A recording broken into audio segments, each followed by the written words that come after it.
মাঠে গরু চড়াতে এসে বাঁশি বাজাতো। তার বাঁশির সুর শুনে মুগ্ধ হয়ে এক পরী প্রতিদিন সেখানে অপেক্ষা করত। রাখাল পুত্র আজ আসতে দেরি করছে যে, কোনো সমস্যা হলো না তো?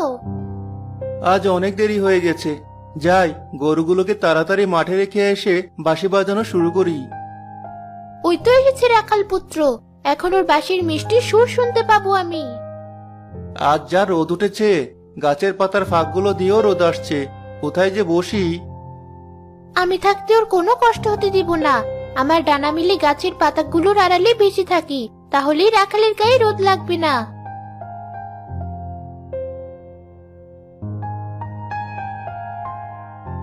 আমি বলতে না বলতেই ওই জায়গাটা ছায়া পড়লো, যাই ওখানে বসেই আমার বাঁশি বাজানো শুরু করি। রাখাল বাঁশি বাজানো শুরু করেছে, ওর বাঁশির সুর শুনলেই আমার মন ভরে যায়।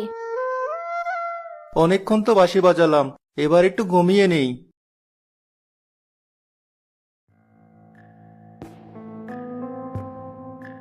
ওই দেখ, রাখাল ঘুমোচ্ছে। এই সুযোগে চল, ওর একটা গরু নিয়ে আমরা পালাই এখান থেকে। হ্যাঁ চল। রাখালের গরুটা নিয়ে পালাতে চাইছে ওরা, দাঁড়াও এখনই দেখাচ্ছি। ভালো মতো ধর গরুটাকে, যেন কোনো শব্দ না করে, নয়তো রাখালের ঘুম ভেঙে যাবে। রাখালের গরুটাকে নিয়ে কোথায় যাচ্ছ তোমরা? পরে এখানে আবার পরে আসলো কোথা থেকে? ভালোই ভালোই গরুটাকে রেখে যাও বলছি। নয়তো কি করবি? এই দাঁড়িয়ে দাঁড়িয়ে দেখছিস কি? এই পরিটাকেও ধর।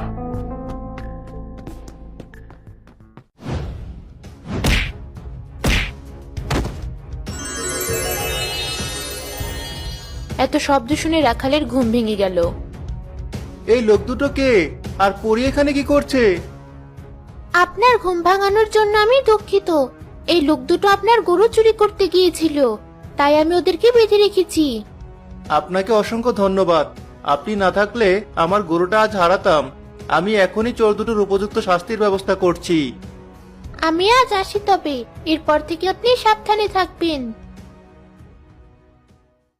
কিরে, আজ তো তাড়াহুড়া করে গরুগুলো চড়াতে যাচ্ছিস যে? কাল তো যেতেই চাইছিলি না। না মানে বাবা, অন্য আরেকটা কাজ আছে আর কি।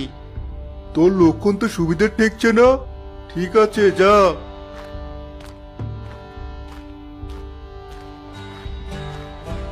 আজ তাড়াতাড়ি এখানে এলাম কালকের ওই পরীটাকে দেখার আশায়, কিন্তু পরীটাকে তো কোথাও দেখছি